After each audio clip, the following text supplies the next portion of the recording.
गांव के चौराहे पर पानी पूरी का ठेला लगाता था। तभी उसका पुराना दोस्त मंगल वहाँ आया। वाह रामू भाई, आज तो बड़े जोश में मसाले कूट रहे हो। क्या बात है, कहीं से कोई बड़ा ऑर्डर मिला है क्या? लो, पहला ग्राहक मैं ही बनता हूँ, मुझे एक प्लेट खिलाओ। रामू ने मुस्कुराते हुए मंगल को पहली पानी पूरी खिलाई। मंगल ने जैसे ही उसे मुंह में डाला, उसकी आंखें खुली की खुली रह गई। स्वाद सचमुच लाजवाब था। धीरे धीरे वहाँ लोगों की भीड़ जुटने लगी। जिसने भी एक पानी पूरी खाई वो वहीं का होकर रह गया। श्री रामू के ठेले के आसपास पूरा गांव इकट्ठा हो गया था। सूरज ढल चुका था, लेकिन रामू के ठेले पर रौनक कम होने का नाम नहीं ले रही थी। गांव के लोग लाइन लगाकर अपनी बारी का इंतजार कर रहे थे। रामू के दोनों हाथ फटाफट चल रहे थे, लेकिन उसका चेहरा थकान के बावजूद चमक रहा था। रामू भाई, थोड़ा पानी और देना। इस पानी को पीकर तो पेट भर जाता है, पर मन नहीं भरता। लीजिए भाई साहब, जितना मन करे उतना पीजिए। आप लोगों का प्यार ही मेरी असली कमाई है। उसी भीड़ में दूर खड़ा गांव का एक दूसरा दुकानदार सुखिया ये सब देख रहा था। सुखिया चौराहे पर चाट और समोसे की दुकान चलाता था, लेकिन आज उसकी दुकान पूरी तरह खाली थी।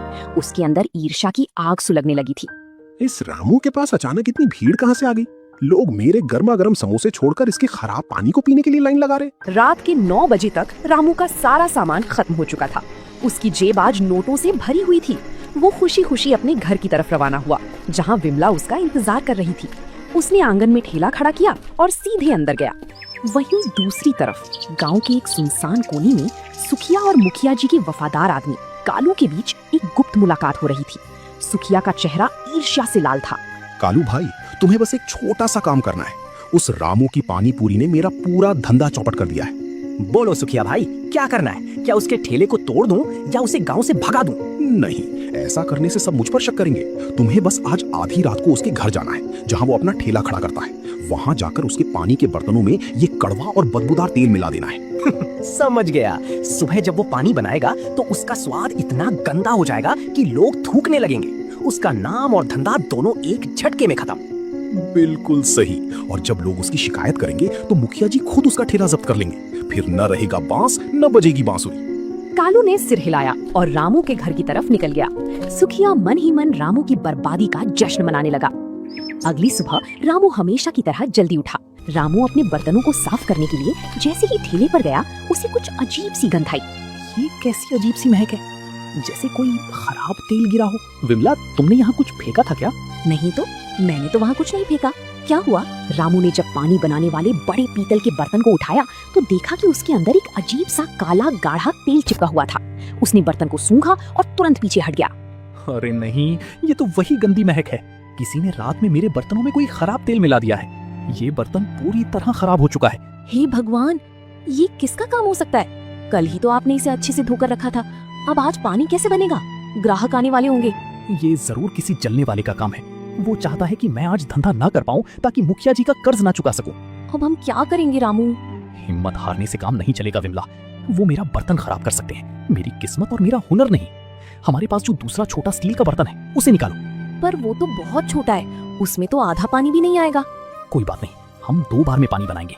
मैं इस खराब बर्तन को नदी पर ले जाकर मिट्टी और नींबू से रगड़ कर साफ करूंगा। तुम तब तक नए बर्तन में थोड़ा पानी तैयार करो। हम हार नहीं मानेंगे। रामू बर्तन लेकर नदी की तरफ भागा। रास्ते में उसे मंगल मिला, जो खेत पर जा रहा था। रामू के हाथ में बर्तन और चेहरे पर परेशानी देखकर मंगल रुक गया। क्या हुआ रामू भाई, इतनी सुबह सुबह बर्तन लेकर कहाँ भागे जा रहे हो? ठेला लगाने की तैयारी नहीं करनी क्या? क्या बताऊं मंगल भाई, रात को किसी ने मेरे बड़े बर्तन में कोई जहरीला तेल मिला दिया। पूरा बर्तन महक रहा है।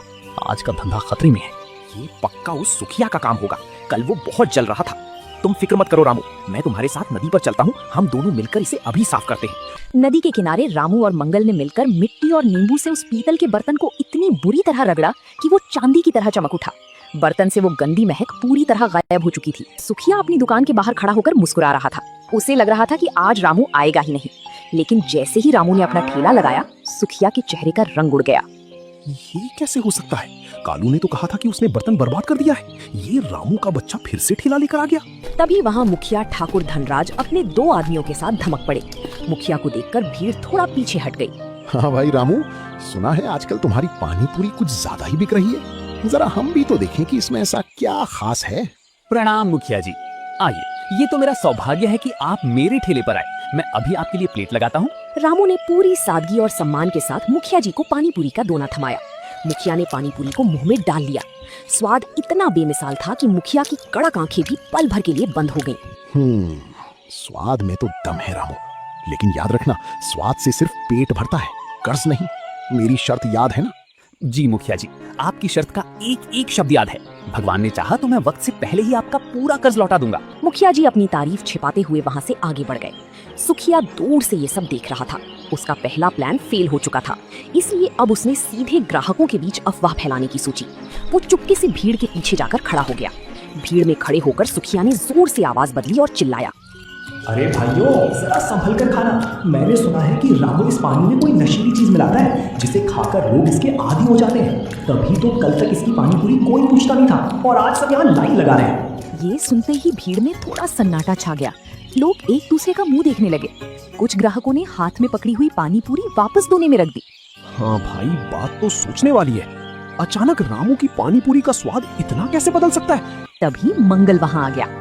चुप कर सुखिया, तू अपनी दुकान की मंदी की वजह से रामू से जल रहा है। भाइयों, ये सब सुखिया की चाल है। कल रात इसने रामू के बर्तन खराब करने की कोशिश की थी और आज ये अफवाह फैला रहा है। मंगल ठीक कह रहा है। हम सालों से रामू की ईमानदारी को जानते हैं, और जहाँ तक स्वाद की बात है, रामू रोज सुबह जंगल से ताजा पुदीना और जड़ी बूटियां लाता है। मैंने खुद उसे देखा है। इसमें कोई नशा नहीं है, सिर्फ रामू के हाथों का हुनर है। हाँ, हमें रामू पर पूरा भरोसा है। सुखिया, तू अपनी गंदी राजनीति अपने पास रख।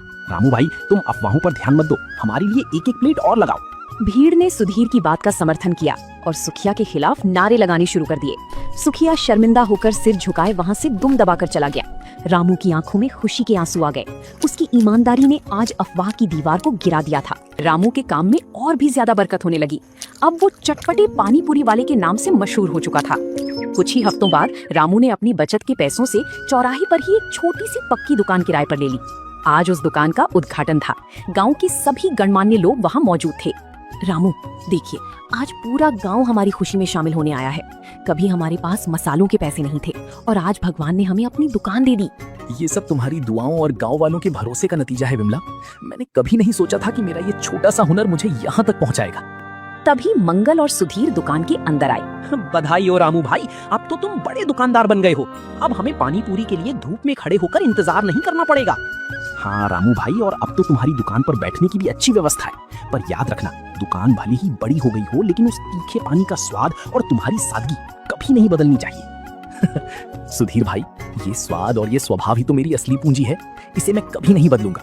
आप लोग बस अपना प्यार ऐसे ही बनाए रखना।